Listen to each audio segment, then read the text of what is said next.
dengan segenap hatiku.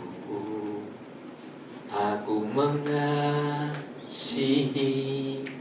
Engkau Yesus dengan segenap jiwaku. Menyiapkan hati kita dan pikiran kita dan seluruh hidup kita untuk kita terkhusus pada pagi hari ini menyambut kebutuhan dan minum darah Tuhan, maka kita mau belajar satu kebenaran firman Tuhan, Bapak Ibu. Dan minggu-minggu ini dimulai dari peristiwa penyaliban dan kemudian kematian dan kebangkitan. Maka minggu-minggu ini adalah minggu-minggu di mana 2000 tahun yang lalu Tuhan Yesus sebelum naik ke surga 40 hari lamanya Dia ada di muka bumi ini, dan berkali-kali Dia menampakkan diri kepada para murid. Dan salah satu kisah yang perlu untuk menjadi perhatian kita, kisah di dalam Yohanes 21 ayatnya yang ke-15 sampai dengan yang ke-18. Yohanes 21 ayatnya yang ke-15 sampai dengan yang ke-18. Kita akan mendekati kisah ini dalam satu perspektif yang mungkin berbeda dengan apa yang sudah pernah disampaikan oleh Ibu Rita Wahyu di tempat ini. Kita akan sama-sama beranjak dari peristiwa ini. Kita akan belajar tentang apa yang saya sebut dalam tema khotbah ini adalah kasih, jalan hidup Kristen yang terutama. Yohanes 21 ayat yang ke-15 sampai yang ke-18. Sesudah sarapan, Yesus berkata kepada Simon Petrus, "Simon, anak Yohanes, apakah engkau mengasihi aku lebih daripada mereka ini?" Jawab Petrus kepada Tuhan Yesus, "Benar Tuhan, Engkau tahu bahwa aku mengasihi Engkau." Kata Yesus kepadanya, "Gembalakanlah domba-dombaku." 16. Kata Yesus pula kepadanya untuk kedua kalinya, "Simon, anak Yohanes, apakah engkau mengasihi aku?" Jawab Petrus kepadanya, "Benar Tuhan, Engkau tahu bahwa aku mengasihi Engkau." Kata Yesus kepadanya, "Gembalakanlah domba-dombaku."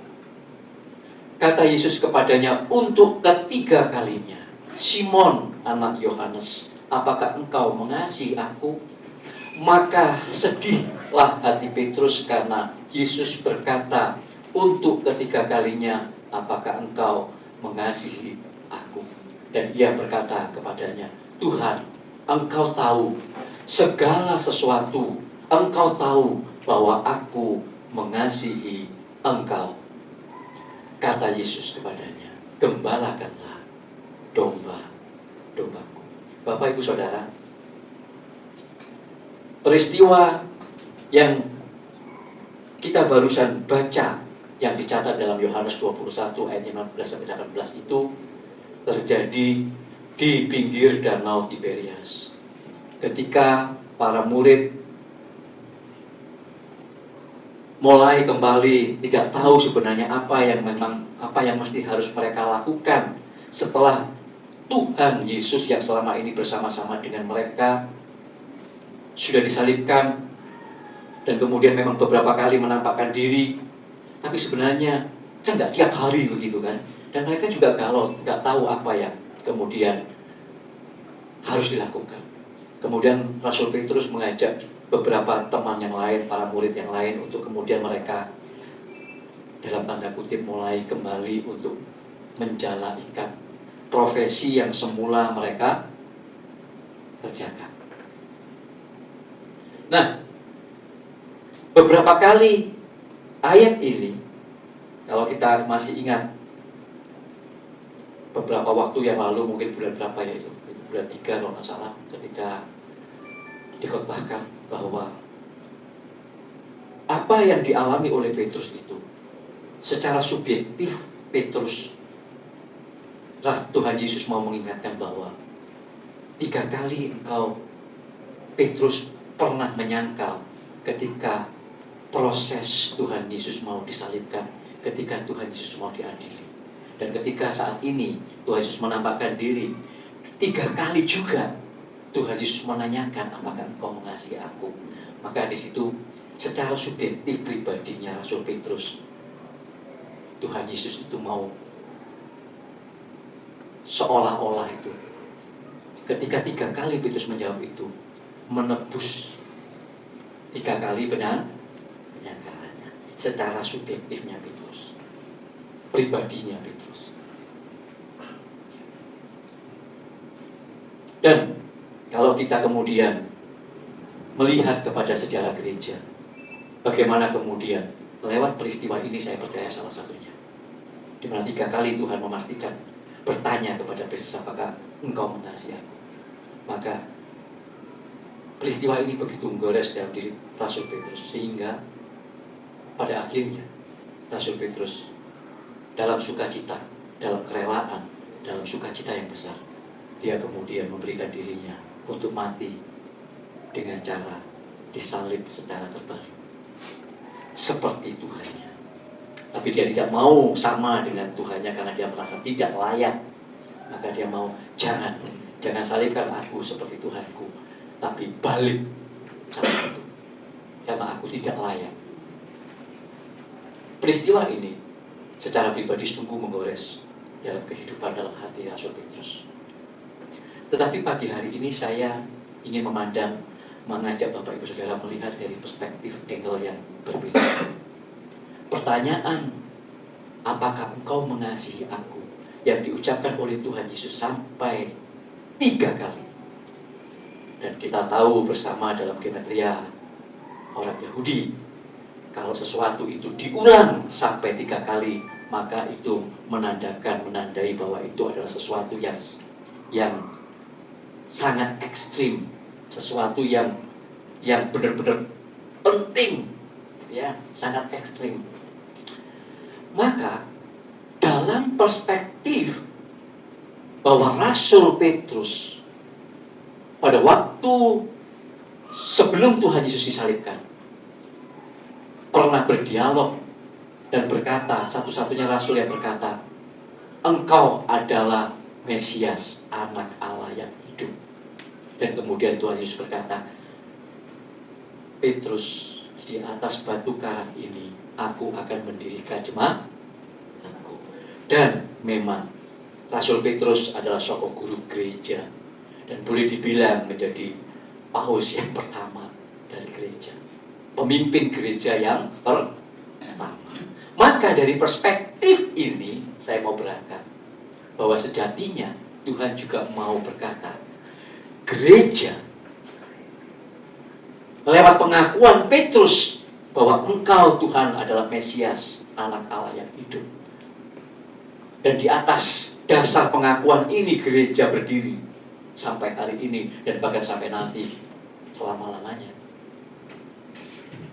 Maka sebenarnya Tuhan mau berkata, jalan hidup orang Kristen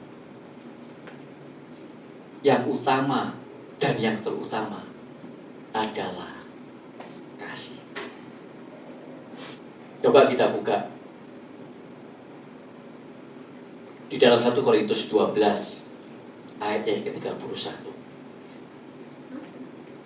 1 Korintus 12 ayat yang ke-31. 1 Korintus 12 ayat yang ke-31. Nah ini.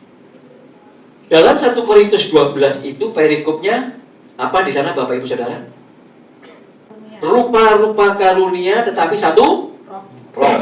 Dan kemudian di dalam 1 Korintus 12 itu, di sepanjang 1 Korintus 12, kemudian nanti ada di tengah-tengahnya itu banyak anggota tetapi satu tubuh, itu perikopnya. Kemudian di sana disebutkan oleh Rasul Paulus berbagai-bagai karunia-karunia roh. Tetapi kemudian pasal 1 Korintus 12 ini ditutup di ayat yang ke-31 dengan satu kalimat. Jadi, berusahalah untuk memperoleh karunia-karunia yang di atas tadi yang sudah disebutkan. LAI mengatakan memperoleh karunia-karunia yang paling utama. Tapi sebenarnya kalau kita melihat dalam Alkitab bahasa Yunaninya, maka untuk memperoleh karunia-karunia yang utama tadi itu. Dan aku akan menunjukkan kepadamu jalan yang paling utama. LAI menggunakan yang lebih utama lagi. Dan kemudian di dalam 1 Korintus 13 kita melihat di situ apa perikopnya Bapak Ibu? 1 Korintus 13 kasih. Dan jalan yang lebih utama, yang paling utama, yang lebih utama dari apapun, karunia-karunia apapun, itu adalah kasih. Karena di ayat yang ke-13 dari 1 Korintus 13 itu kemudian ditegaskan lagi, demikianlah tinggal ketiga hal ini, yaitu apa? Iman, pengharapan, dan kasih. Dan yang paling besar diantaranya ialah kasih. Maka apa yang Tuhan Yesus sampaikan dalam dialog dengan Rasul Petrus yang adalah soko guru gereja, pemimpin gereja yang pertama, sebenarnya secara objektif Tuhan Yesus mau berkata kepada kita gerejanya, kepada kita orang-orang percaya di sepanjang zaman, sebagai pengikut-pengikut Kristus, sebagai orang-orang Kristen, bahwa jalan hidup Kristen itu, jalan hidup mengikut Yesus itu adalah kasih. Kalau Bapak Ibu belajar tentang kekristenan,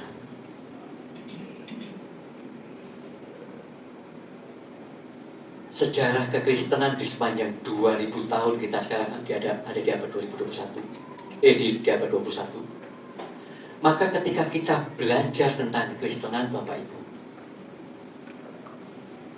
justru sebenarnya kita bisa di sana belajar tentang bagaimana gereja ketika mulai berjalan keluar dari kasih, mulai berjalan kehilangan kasih Kristus, kehilangan kasih Allah. Maka di sana gereja mengalami apa yang disebut masa-masa kegelapan yang berabad-abad lamanya.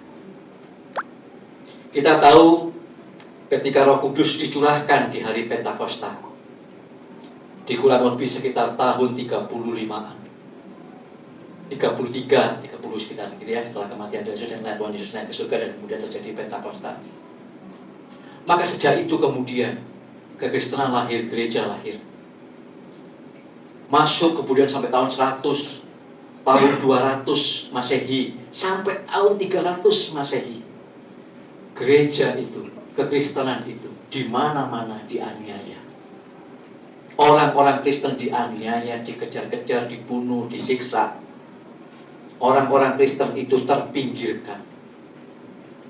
Tetapi dalam situasi yang 300 tahun lamanya yang seperti itu, justru di sana bagaimana orang-orang Kristen itu menyebar sedemikian luas. Dan mereka menunjukkan kepada dunia bahwa mereka adalah sungguh-sungguh orang-orang yang mengasihi Allah. Ada kasih, bahwa gereja, jalan hidup gereja, jalan hidup orang percaya adalah kasih. Dan kasih itu dikatakan oleh Alkitab, dalam kasih tidak ada ketakutan. Mereka tidak takut, diumpankan ke singa juga tidak takut, dipenggal kepalanya juga tertawa, dibakar hidup-hidup, disalib.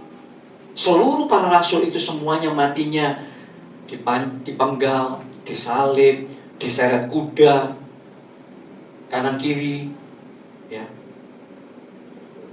dimasukkan ke perapian, digodok di air panas.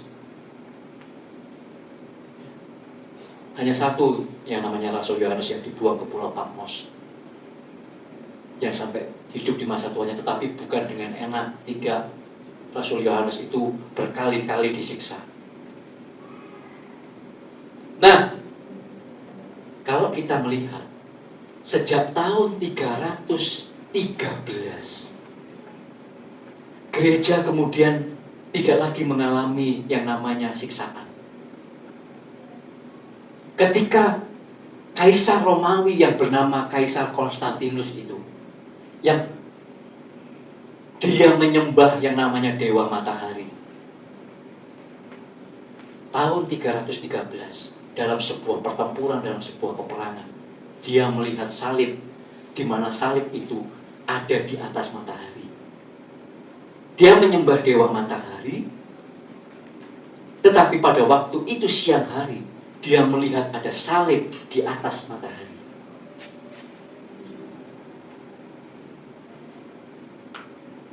Kemudian dalam pertempuran itu, yang dia tahu bahwa dia akan kalah, ketika dia melihat tanda itu, dia berkata kepada dirinya dan kepada para pengikutnya, kalau sampai salib yang ada di atas matahari yang kulihat itu membuat aku memenangkan pertempuran ini, maka aku akan menjadi Kristen. Dan ternyata benar, Bapak Ibu. Pertempuran yang seharusnya dia kalah, ternyata dia menangkan. Dan dia percaya bahwa yang menolong dia adalah salib yang dia lihat di atas matahari. Dan sejak itu, kemudian dia menjadi Kaisar Romawi yang pertama yang memeluk, yang mengikut Kristen, yang menjadi Kristen. Dan sejak tahun 313, kemudian Kaisar Konstantinus mengeluarkan sebuah dekrit yang disebut dengan Dekrit Milan. Dekrit Milan yang membuat agama Kristen atau kekristenan sekarang secara sah diterima sebagai salah satu agama di Kekaisaran Roma. Maka lewat ini, di satu sisi kekristenan itu menyebar begitu cepat di daratan Eropa. Tetapi di sisi yang lain, nah ini, ketika kemudian Kaisar Konstantinus itu menjadi Kristen, dia mulai membangun gedung-gedung pertemuan di berbagai kota. Dia bangun Hagia Sophia di Istanbul, di Turki.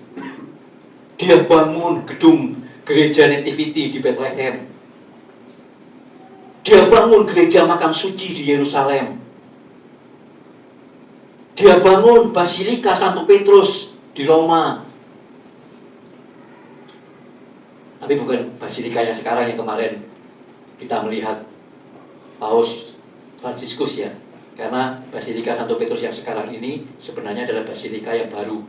Karena yang dibangun oleh Konstantinus itu di tahun 350-an itu sudah kondisinya sudah rusak berat di tahun 1505. Dan kemudian dibangun lagi oleh Paus Julius II. Tapi tempatnya sama. Di tempat yang sama di mana Kaisar Konstantinus membangun Basilika Petrus itu, maka dibangunlah Basilika Santo Petrus yang baru. Yang sekarang sampai sekarang ini ada. Dibangun gedung-gedung luar biasa bagusnya, indahnya. Saya nggak pernah tahu bayangin indahnya bagaimana Hagia Sophia di Istanbul, Bapak Ibu, bagaimana gereja Nativity di Bethlehem. Belum pernah ke sana, mungkin nanti Tuhan kapan-kapan Tuhan Yesus bawa ke sana. Amin. Kalau Tuhan Yesus berkati. Jemaat begitu bertambah banyak. Kehidupan para pemimpin gereja di dalam kekaisaran Roma yang kaisarnya sudah memeluk agama Kristen, menjadi Kristen, mereka kemudian hidup diberi dengan berbagai-bagai fasilitas. Mulai tahun 300 sekian abad keempat itu, sejak itulah menjadi awal gereja masuk ke dalam apa yang disebut dengan masa kegelapan. Di tengah-tengah gedung-gedung yang indah, fasilitas yang luar biasa, di tengah jemaat umat yang bertambah begitu banyak dengan cepat, di tengah-tengah fasilitas yang diberikan oleh kaisar kepada para pemimpin-pemimpin gereja, justru di sanalah para pemimpin gereja itu hatinya mulai dibelokkan. Semuanya dimulai dari sejak tahun 313. Ketika justru gereja, pemimpin-pemimpin gereja mendapatkan seolah-olah dalam tanda kutip berkat yang begitu luar biasa, fasilitas gedung megah dan berbagai-bagai macam hal. Tetapi justru di situ, seperti yang dikatakan dalam Lukas 16 ayat 13 yang Tuhan Yesus katakan, kamu tidak mungkin bisa mengabdi kepada dua Tuhan. Karena kalau begitu, kamu akan mengasihi yang satu dan kamu akan membenci yang satunya. Kamu akan setia kepada yang satu, tetapi kamu akan menjadi tidak setia dengan yang lain. Maka disitulah terjadi Bapak Ibu. Gereja tidak lagi mengasihi Allah. Para pemimpin gereja tidak lagi mengasihi Allah. Lebih mengasihi hal-hal yang lain. Gereja tidak lagi setia kepada Allah, tetapi lebih setia kepada berbagai-bagai fasilitas itu semua.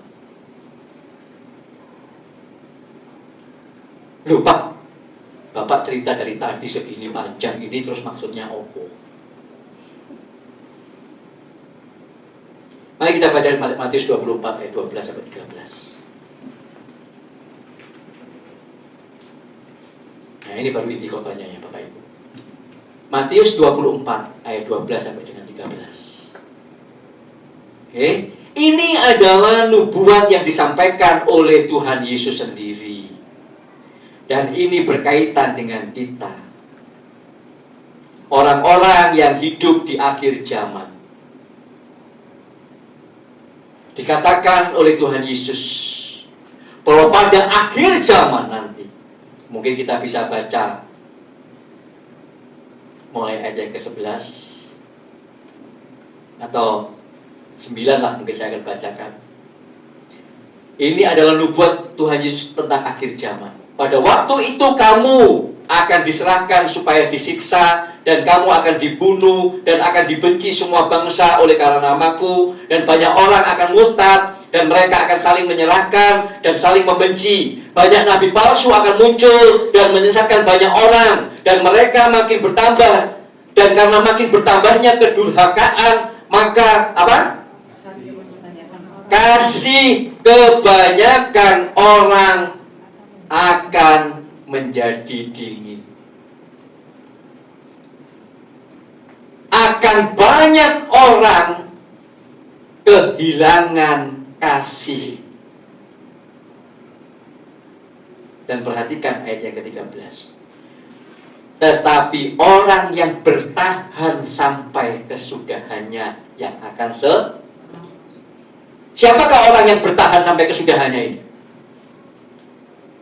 Orang-orang yang masih memiliki, yang masih bertahan, yang masih mau mempertahankan apapun yang terjadi di tengah situasi kedurhakaan, kefasikan, dan apapun. Orang-orang ini memilih untuk bertahan. Aku tetap mau mengasihi Allah dan mengasihi sesama.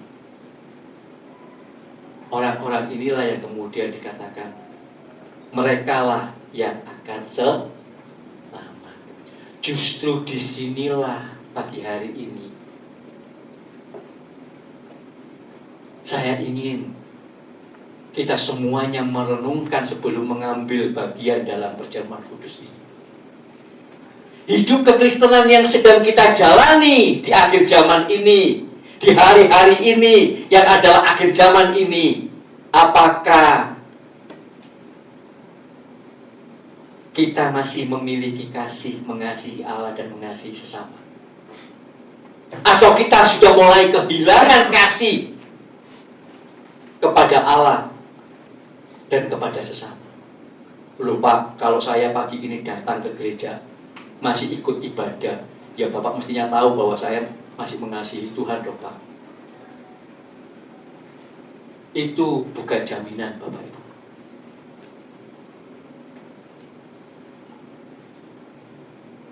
Bukan jaminan. Jangankan datang ke gereja.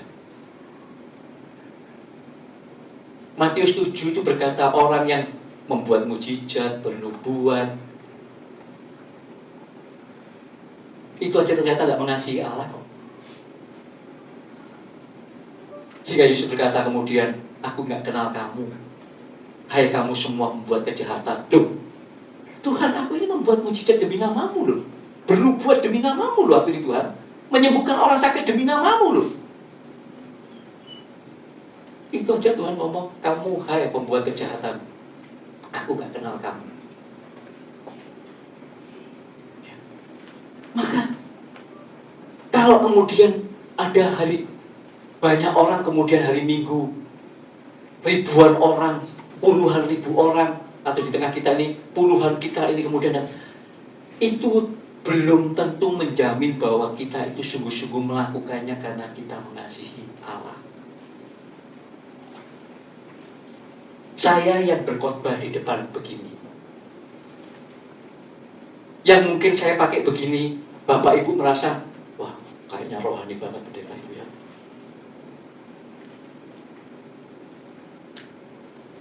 Belum tentu hati saya selalu saya jagai mengasihi Tuhan.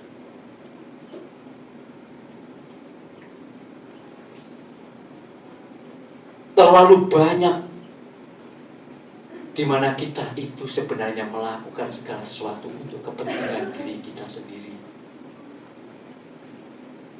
Kita melakukan itu hanya sekedar sebuah rutinitas, seperti mesin, seperti robot, sudah tidak ada kasih, tidak ada rasa. Ya pokoknya minggu nang gereja. Aku ini gembala, pendeta, tugasnya ya khotbah lah. Tapi semuanya itu dilakukan karena menjadi sebuah rutinitas. Sudah kehilangan esensi yang di dalamnya, yang seharusnya itu dilakukan karena aku mengasihi Engkau Tuhan.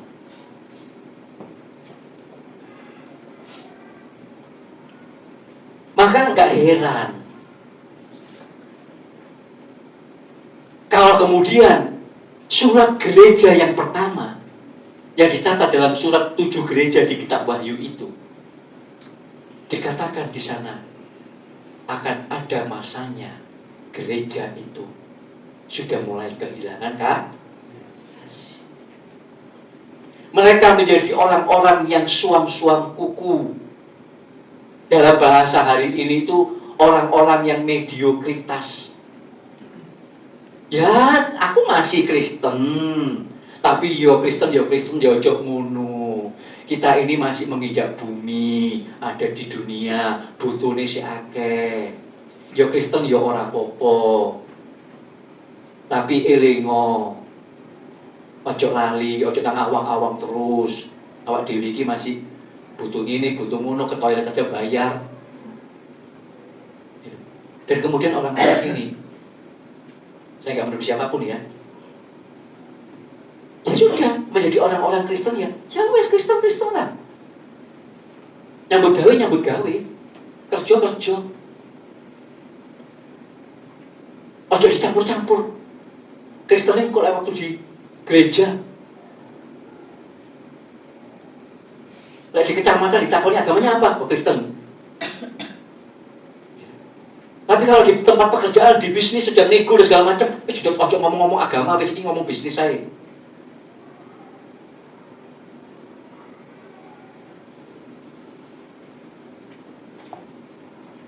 Seperti orang yang mau berjalan di dua tali. Yang satu, ya kaki yang satu ini aku Kristen memang. Tapi kaki yang satu ini aku masih, ya ini dunia. Orang-orang mediokritas, orang-orang yang suam kuku, orang-orang yang mulai sebenarnya kalau mau disebut Kristen ya Kristen, tetapi sudah kasihnya itu semakin pudar, bahkan sudah kehilangan kasih itu. Maka pagi hari ini saya tahu bahwa tema yang Tuhan berikan, karena saya percaya bahwa ketika saya merenungkan, ketika saya berdoa di sepanjang minggu, apa yang menjadi pesanmu Tuhan kepada jemaatmu, di mana Engkau mempercayakan aku untuk Engkau sebagai menggembalakan mereka, sebagai wakilmu. Sementara saya berdoa, sementara saya bergumul, merenungkan di sepanjang minggu. Dan kemudian ketika Tuhan memberikan ayat-ayat ini, maka saya tahu Tuhan, ini bukan tema yang mudah. Ya.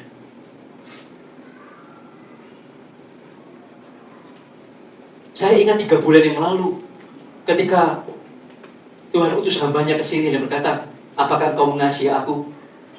Extremely, karena 3 kali. Dan kemudian nggak usah dijawab ya, jawab dalam hati saja masing-masing. Iya, karena memang ini yang tahu kita, pribadi lepas pribadi. Apakah sampai detik ini Tuhan, sampai hari ini, di sepanjang perjalanan kekristenanku, di tengah berbagai pergumulan apapun yang terjadi, aku tetap memilih untuk mengasihi Engkau Tuhan. Di tengah aku melayani dengan segala talenta yang Kau berikan, di tengah saya berkhotbah, menggembalakan jemaat di tempat ini, hanya saya juga yang tahu apakah aku melakukannya karena aku mengasihi Engkau Tuhan.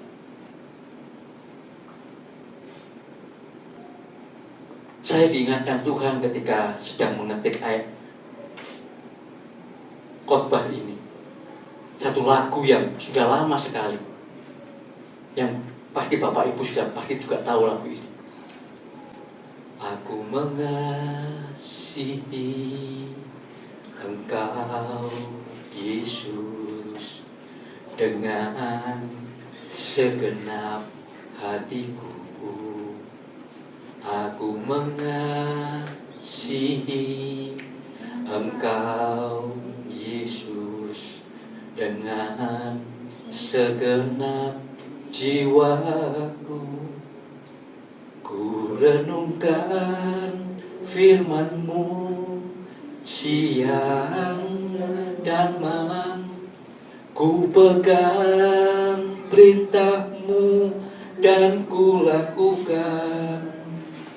Engkau tahu ya Tuhan, tujuan hidupku hanyalah untuk menyenangkan hati-Mu. Berkali-kali lagu ini menggema di hati saya, dan kemudian Tuhan, Engkau tahu Tuhan apa yang ada dalam hati. Apakah aku sampai hari ini Kau dapati aku ini mengasihi Engkau melakukan semuanya ini? Atau mungkin masih tersisih juga di tengah-tengah situasi ini, aku melakukannya demi sesuatu yang lain. Dan saya harus mengatakan bahwa Tuhan, ampuni aku. Kalau masih ada tersisip juga hal-hal yang lain, di tengah-tengah pergumulan-pergumulan kehidupan, di dunia yang semakin fasik, yang Tuhan katakan dalam nubuatannya tadi, di tengah-tengah dunia yang semakin durhaka, Tuhan, aku gak mau kasihku menjadi semakin dingin. Aku kehilangan kasih. Maka lagu ini menggema di dalam hati saya, Bapak Ibu Saudara. Berkali-kali saya harus ngomong, Tuhan, Engkau tahu, Engkau melihat hatiku. Apakah aku benar-benar tulus di hadapan-Mu? Ya. Karena kalau kita itu memiliki kasih,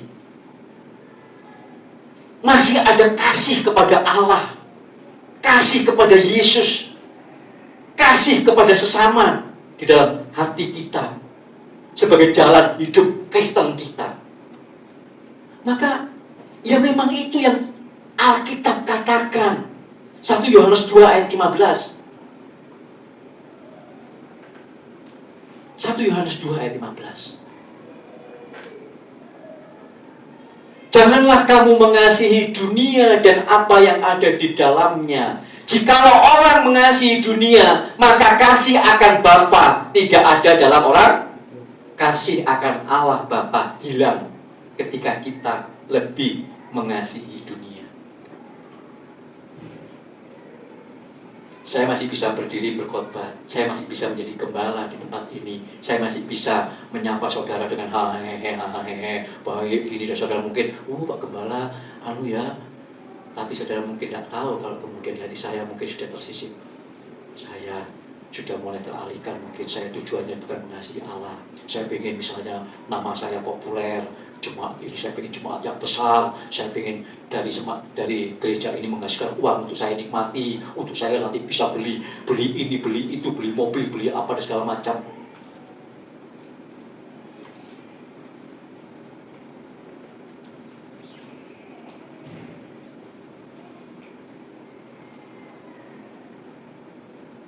Tahu yang begitu-begitu itu yang di dalam kita sendiri.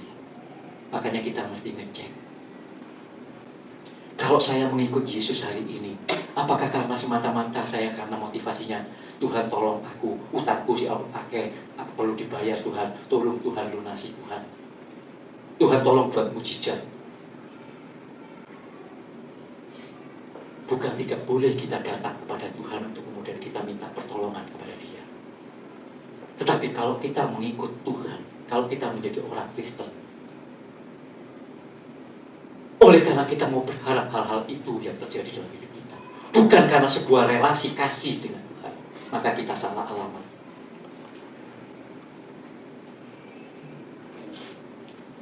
Kita tidak akan pernah sampai nanti di tujuan daripada kekristenan kita.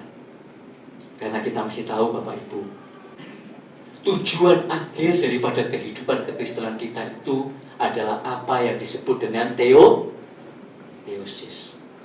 Kita akan mengambil bagian dalam kodrat ilahi, menyatu dengan Allah di satu kesatuan itu yang dinamakan surga. Kita bersama-sama dengan Allah Bapa, Putra, dan Roh Kudus dalam sebuah relasi. Yang namanya relasi itu adalah kasih. Kalau kita dalam perjalanan ini kehilangan kasih, maka kita tidak sampai kepada tujuan kekristenan kita. Karena untuk sampai masuk ke sana, kita itu masuk dalam persekutuan kasih yang kekal selama-lamanya dengan Allah Bapa, Putra, dan Roh Kudus. Itu teosis. Kita dimuliakan di dalam Yesus Kristus. Maka kalau kemudian dalam perjalanan ini kita lebih mengasihi dunia, maka dikatakan di situ, kamu berarti sudah kehilangan kasih akan Allah Bapa. Yang kedua, Yohanes 14 ayat 15-16.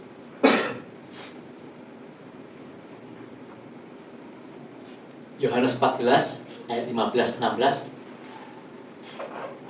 Jikalau kamu mengasihi aku, kata Tuhan Yesus, kamu akan menuruti segala perintahku.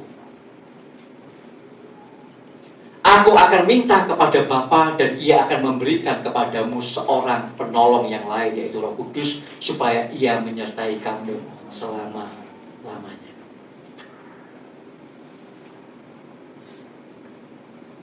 Dikatakan kalau kita itu mengasihi Kristus, maka kita itu orang-orang yang mau dengan sukacita, dengan senang hati menuruti segala perintah, pengajaran apa yang diajarkan oleh Tuhan Yesus.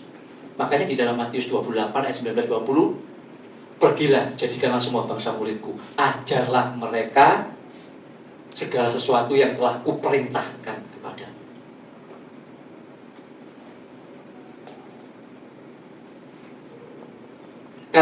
Karena ayat itu, Bapak Ibu Saudara, saya mohon maaf, tentu mungkin ada juga yang tidak sependapat dengan saya. Setiap kali saya diberi kesempatan berdiri di mimbar, saya tidak akan pernah menghabiskan waktu-waktu berdiri saya di mimbar untuk menyaksikan kesaksian. Oh, saya pernah mengalami begini, saudara. Tuhan pernah melakukan begini kepada saya. Oh, saya begini. Tuhan tolong saya, saudara. Kalau saudara mau mendengarkan itu dari mulut saya, yuk ketemu ngomong pribadi-pribadi. Saya tidak akan katakan itu di dalam di mimbar ini. Menghabiskan waktu. Di mimbar ini saya mau mengajar apa yang Tuhan Yesus perintahkan. Bukan mengisinya dengan kesaksian-kesaksian. Supaya kemudian saudara terpesona begitu. Oh, Bapak Gembala alami itu dengan Tuhan ya.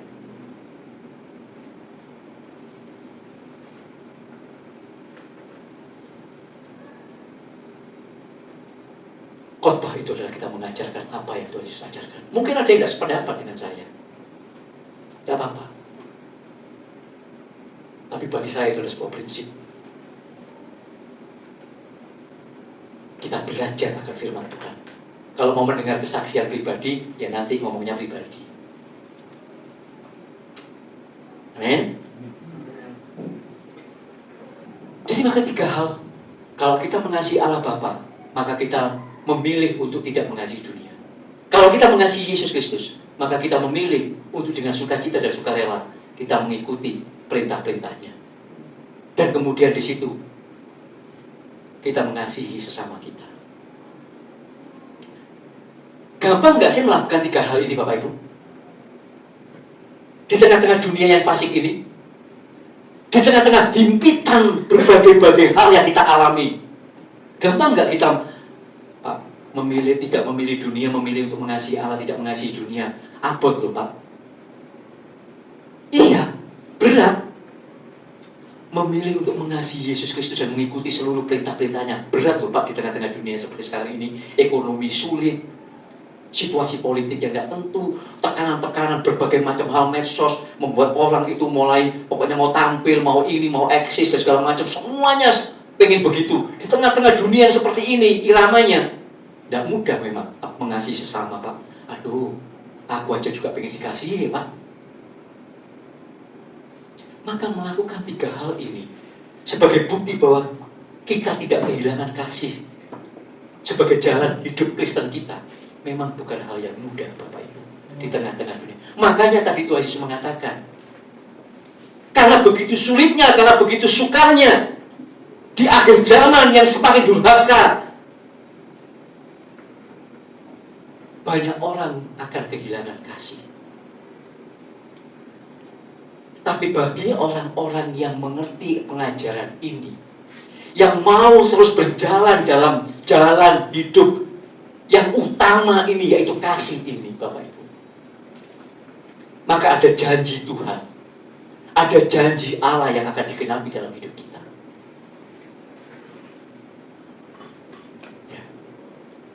Orang-orang yang berjalan dalam 3 hal ini sebagai bukti bahwa ada kasih di dalam dirinya, bahwa dia menjalani jalan hidup kasih itu, maka orang-orang ini sebenarnya adalah orang-orang percaya yang sedang berjalan, yang sedang ada di dalam sekolah kehidupannya Allah.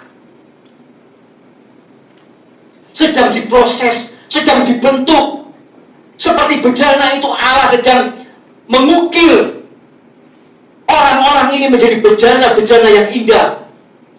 Seperti seorang murid, Allah itu sedang memperlengkapi, sedang menuntun, sedang membimbing untuk nantinya lulus dari sekolah kehidupan Allah ini. Kenapa? Karena di tengah-tengah situasi yang sulit ketika kita menjalankan 3 hal ini, ketika kita memilih jalan hidup kasih ini sebagai jalan hidup Kristen kita, di tengah-tengah dunia yang begitu sulit ini, maka janji Tuhan adalah 1 Korintus 2 ayat 7-9. Saya tinggal membaca 2 ayat. Setelah itu selesai dan kita masuk ke Zaman Kudus. 1 Korintus 2 ayat yang ke-9 mungkin dibuka dulu.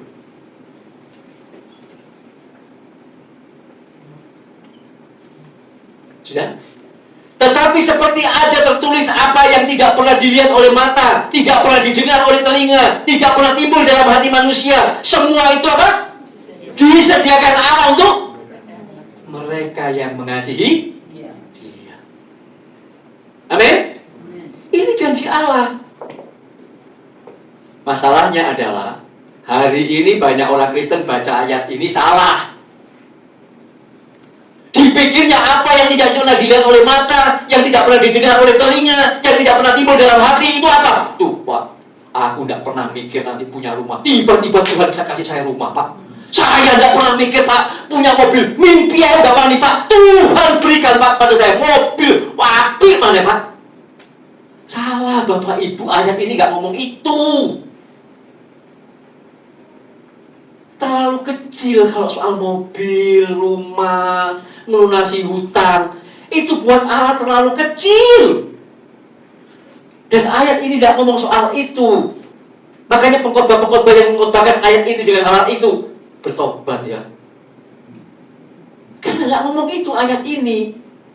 Ayat ini berkata tentang apa? Harus dibaca coba mulai ayat 7. Tetapi yang kami beritakan ialah hikmat Allah yang tersembunyi dan yang rahasia yang sebelum dunia dijadikan telah disediakan Allah bagi itu. Itu yang tidak pernah kita dengar, yang tidak pernah kita lihat, yang tidak pernah timbul dalam hati kita. Apa itu? Hikmat Allah. Dan yang disebut sebagai sang hikmat itu adalah Tuhan Yesus Kristus, sang kebenaran itu. Maka janji Allah untuk orang-orang yang memilih jalan hidup kasih, yaitu Allah akan memberikan kepada kita hikmatnya di dalam Tuhan Yesus Kristus. Di tengah situasi apapun, di tengah kesulitan, di tengah himpitan, di tengah persoalan, orang-orang yang memberi dirinya sebagai orang-orang Kristen yang berjalan dalam jalan hidup kasih akan dituntun dengan hikmat Tuhan. Amin. Itu maksudnya ayat ini. Siapa yang bisa mengalahkan hikmat Tuhan? Ada? Tidak ada. Tadi malam saya diskusi dengan anak saya. Kalau akal manusia, maka orang akan mengatakan Yosua itu gila, mau mengalahkan Yeriko dengan mengelilingi temboknya 7 kali. Betul? Betul tak? Memangnya tembok yang tebal itu dikelilingi itu sebenarnya bisa roboh. Dari mana logikanya? Itu tembok setebal itu loh. Terus kemudian dikelilingi gitu 7 kali roboh. Yang benar aja. Tetapi Tuhan berkata, kelilingi 7 kali. Pada kali yang ke-7, bunyikanlah semua bunyi-bunyian. Dan ketika Yosua taat memimpin bangsa Israel, kira-kira Yosua mikir gak sih itu dalam hatinya?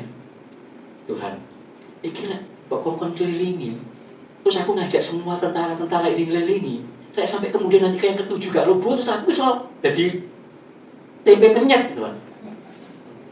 Lo betul gak? Tapi Yosua taat.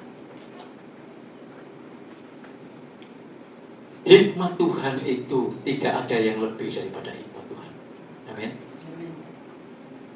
Seringkali kita yang kemudian mencoba menganalisa menggunakan logika kita.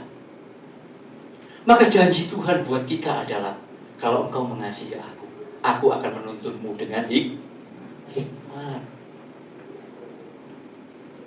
Mungkin kita mengalami situasi-situasi yang Bapak Ibu saya nggak tahu hari ini. Tapi percayalah, kalau kita adalah orang-orang yang mengasihi Allah, hikmat Tuhan itu yang akan membuat kita melewati dan memampukan kita menang atas persoalan, masalah, dan apapun yang terjadi. Amin. Tidak tahu dalam hikmatnya itu Tuhan mau bikin mujizat, Tuhan mau bikin kesembuhan, atau Tuhan mau bikin apa dalam hikmatnya. Tidak usah dipikir. Itu haknya Tuhan. Tidak usah dipikir. Hikmat Tuhan bisa menuntun kita dalam berbagai hal. Tuhan punya, tidak tahu, miliaran cara untuk bisa menuntun kita melewati badai. Amen. Masalahnya cuma satu. Apakah kita mengasihi? Iya. Yang kedua, yang terakhir, Roma 8, 28, 30.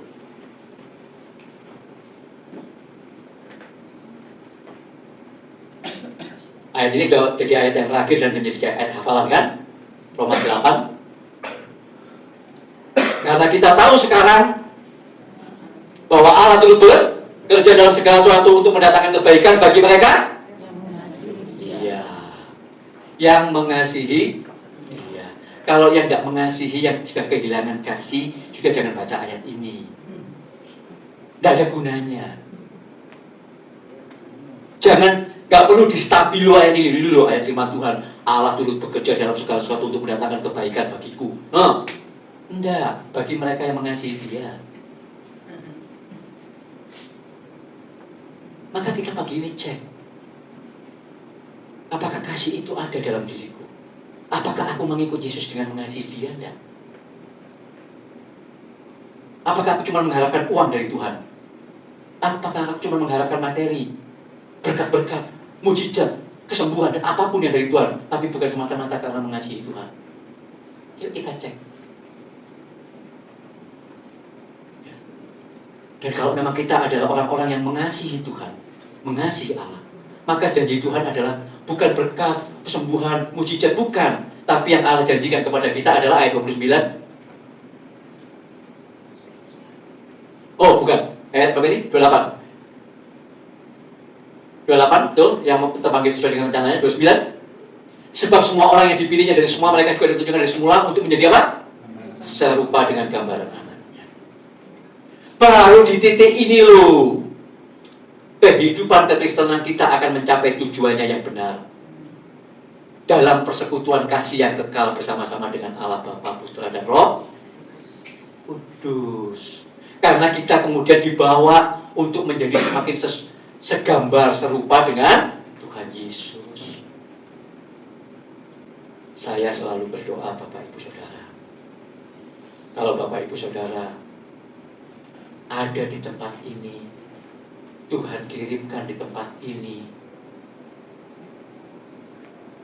itu bukan kebetulan. Tuhan sedang mau menyelamatkan hidup Bapak Ibu Saudara dari dunia ini. Dengan cara apa? Dengan cara kita itu dibawa untuk berproses semakin hari menjadi semakin seperti Kristus. Ya. Maka saya terus bergumul dan berdoa. Setiap kali Bapak Ibu Saudara mendengarkan pengajaran-pengajaran keluar dari mimbar gereja ini, di situ akan memunculkan Bapak Ibu Saudara semakin memiliki kerinduan, memiliki kasih. Tuhan bentuk aku, Tuhan bawa aku untuk semakin serupa dengan Tuhan Yesus, untuk semakin hari semakin bersekutu dalam persekutuan kasih yang kekal. Amin. Ya. Itu keberadaan kita sebagai gereja. Ya.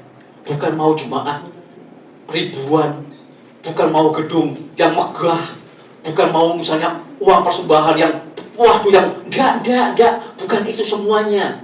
Tapi bagaimana pribadi kita lepas pribadi menjadi semakin hari semakin berkenan menyukakan hati Tuhan. Amin.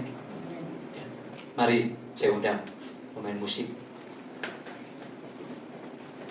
Kita masuk dalam perjamuan kudus.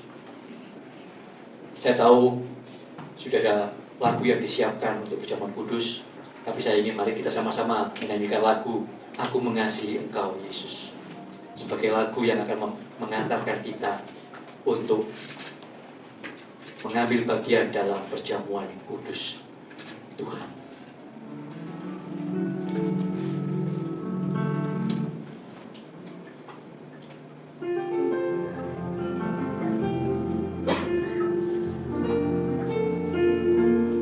Mari kita akan nyanyikan lagu ini dengan kesungguhan hati. Kalau kita memang adalah orang-orang yang mengasihi Tuhan, kalau kita adalah orang-orang yang mengasihi Yesus Kristus Tuhan kita, mari kita bangkit berdiri, kita bersiap menyiapkan hati kita untuk perjamuan kudus. Kita nyanyikan lagu ini sungguh-sungguh keluar dari hati kita sebagai pengakuan kita di hadapan Tuhan.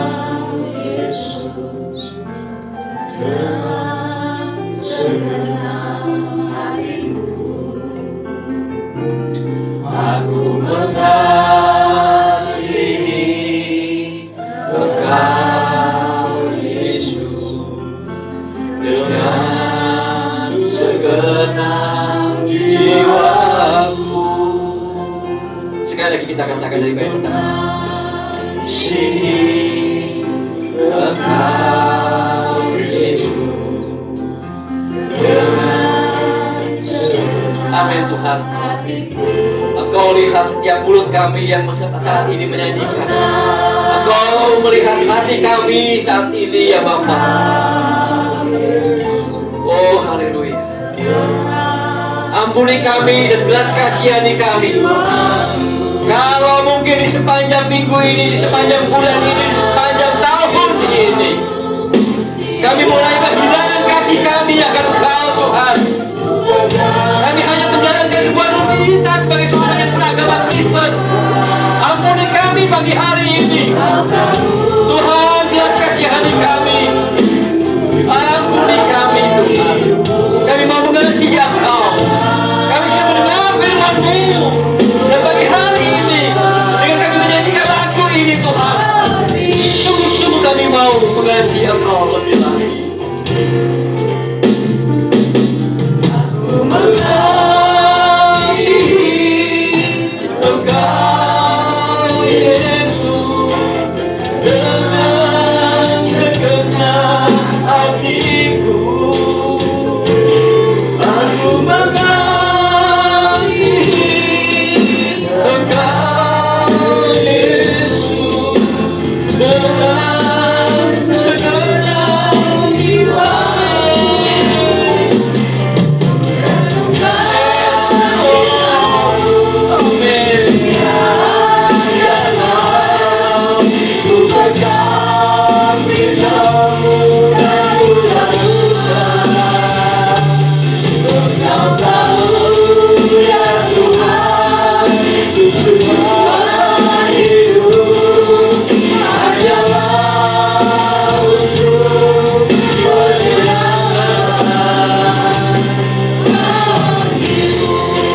Bapa di surga, kami mengucap syukur Engkau melayakkan setiap kami semuanya dalam belas kasihan-Mu untuk mengambil bagian dalam perjamuan kudus Tuhan pada ibadah pagi hari ini. Terima kasih Bapa di surga untuk firman-Mu, untuk isi hati-Mu yang sudah Kau nyatakan kepada kami semuanya. Biarlah kiranya dalam pengurapan kuat kuasa Roh Kudus-Mu, Engkau memampukan kami semua untuk melakukan akan firman-Mu, sehingga kami semuanya ya Bapa, Kau dapati adalah orang-orang pengikut-pengikut Kristus yang semakin hari semakin mengasihi Engkau. Jemaat Betani Shalom Family yang dikasihi Tuhan, saat ini angkatlah kedua tangan-Mu. Oh haleluya. Pulanglah dan bawalah sertamu berkat dan rahmat yang baru dari Bapa di surga limpah tercurah dalam hidupmu, dalam keluargamu, dalam pekerjaanmu, dalam pelayananmu, dan dalam apapun juga yang dikerjakan oleh tanganmu. Semuanya akan limpah dengan berkat dan rahmat yang senantiasa baru dari Bapa di surga. Cinta kasihnya yang sempurna di dalam Tuhan Yesus Kristus dan persekutuan Roh Kudus, itulah yang akan menuntunmu, itulah yang akan menguatkanmu, itulah yang akan meneguhkanmu, bahkan itulah yang akan membuatmu berhasil untuk melakukan kehendak Bapa di sepanjang hidupmu. Dan kita semuanya akan menjadi anak-anak Bapa di surga yang limpah dengan berkat-berkat di dalam Tuhan Yesus Kristus. Semua kita yang sudah diberkati, sama-sama kita katakan amin. Tuhan Yesus memberkati.